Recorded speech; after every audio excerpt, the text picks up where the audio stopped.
Arrancamos ya este último bloque con la presencia en forma virtual del economista José Ciaba Serrate para analizar los hechos más destacados en materia económica de estos últimos días. José, ¿qué tal? ¿Cómo andás? Muy bien, ¿cómo estás, Alejandro? Muy bien, gracias por atendernos una vez más. De nada. Y hablábamos, José, en el primer bloque de las nuevas medidas económicas con las que el gobierno busca mejorar el resultado de las últimas elecciones. Mencionamos la suba del mínimo imponible, el nuevo IFE, el bono para los jubilados. ¿Te preocupan estos anuncios viniendo de un gobierno que para su financiamiento depende fuertemente de la emisión monetaria del Banco Central? Bueno, es pan para hoy y hambre para mañana. Eso Exacto. está clarísimo. La situación para después de la elección era delicada ya de antes. Con esto se va a desestabilizar mucho más. Lo que se puede prometer y entregar hoy va a hacer falta el día de mañana. Hay una tasa de descuento muy alta, o sea, se prioriza el presente y se descuida el futuro de una manera que sí es preocupante. Justamente, ¿no? Relacionado con esto que decís, se torna cada vez más inevitable una devaluación luego de las elecciones, teniendo en cuenta, ¿no? Por ejemplo, en las últimas 4 semanas, el Banco Central ya tuvo que utilizar más de 1.000 millones de sus reservas internacionales para contener la cotización del dólar en los distintos segmentos en los que este se negocia.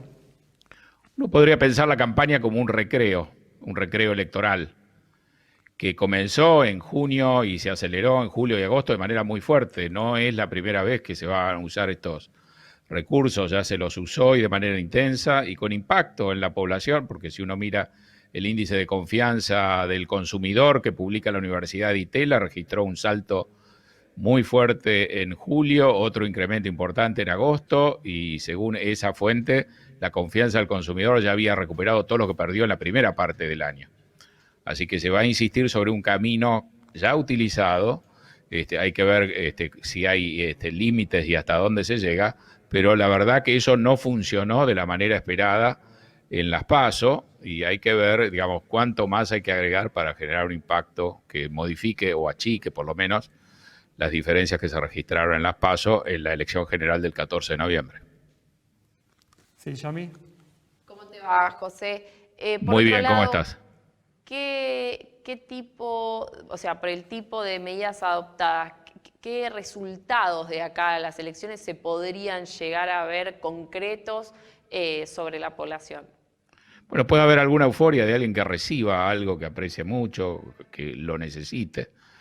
El efecto nominal va a ser fuerte y el efecto real va a tardar un poco en alcanzarlo, pero es evidente que simplemente dando aumentos nominales uno no va a mejorar ni el salario real ni la jubilación real por mucho tiempo. Ahora, el drama es que acá lo que se busca es un efecto de una fecha fija, corta, y entonces a lo mejor hay alguna ventaja de hacerlo de esta manera, pero los costos van a ser también muy, muy altos y si uno no repara en costos, hay que pensar que este también es el largo plazo de decisiones bastante equivocadas que se tomaron antes. Y en este recreo electoral hemos suspendido la realidad dramática en la cual se encontraba la economía argentina antes, yo diría, la primera mitad del año o hasta junio, y esa realidad nos va a estar esperando una vez que se baje el telón de las elecciones el 14 de noviembre, y tiene una complicación adicional. Vamos a tener una posición de reserva muy delicada, muy, muy pequeña, con compromisos importantes y con un vencimiento con el Fondo Monetario el año que viene, que no tenemos recursos para repetir la táctica que usamos este año, de simplemente apelar a las reservas y pagar el vencimiento. Eso ya no se va a poder hacer. Así que creo que nos podemos precipitar a una situación de ahogo financiero, de mucha debilidad en las reservas. No ha habido una dolarización muy intensa en este periodo, pero podría haberlo después de la elección. Y ahí creo que en el fondo es ahí donde vamos a ver efectos de no muy largo plazo. Y si la situación se desordena, prácticamente toda mejoría real que uno puede conseguir en este periodo se va a evaporar rápido. ¿Yami? Sí, en este contexto, el presupuesto 2022. Sí. es una ficción, uno diría. El presupuesto del 2021 tenía una ventaja, que fue apoyado por el kirchnerismo. Fue aprobado y, según el ministro Guzmán, era el plan que hizo Argentina.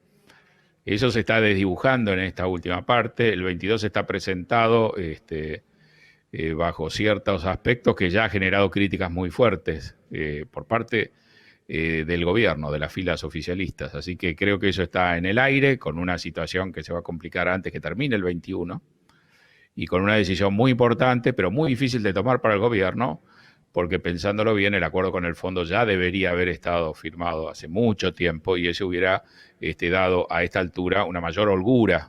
Los derechos especiales de giro que estamos recibiendo del fondo, que es una ampliación excepcional, se están usando para pagar vencimientos del fondo. Uno se pagó hoy y otro se va a pagar a fines de diciembre, y prácticamente todos los derechos especiales de giro, así como entraron, se van a ir para pagar capital e intereses. Y después hay otro vencimiento fuerte en marzo. Ha sido un año con un viento de cola no despreciable, con ingresos que no estaban pensados que se iban a producir ni siquiera en el presupuesto, pero tampoco en diciembre del año pasado. Los precios internacionales se movieron a favor de la Argentina y eso tampoco impactó en la calidad de vida. O sea, creo que estamos montados sobre una política económica que no está funcionando bien, a la cual se le va a pedir que haga maravillas que obviamente en términos reales no puede hacer ni sostener, y nos encontramos después de la elección con una realidad que va a ser bastante complicada. ¿Qué contempla de todo esto el presupuesto 2022? Prácticamente nada. Sí, José, además, aún este presupuesto que no sabemos, lo más factible es que se termine cambiando, tiene un objetivo fiscal poco ambicioso, ¿no? Con un déficit primario superior al 3% del PBI. ¿Vos crees que se puede llegar a un acuerdo con el fondo, que el fondo aceptaría un desequilibrio fiscal de esta magnitud para un año que no es electoral y además posiblemente tampoco ya tenga los efectos más importantes de la pandemia? El presupuesto 2022 creo que tiene un objetivo muy claro. Es un objetivo electoral también. Contribuye a evitar que haya una corrida cambiaria en el periodo corto que nos resta hasta la elección.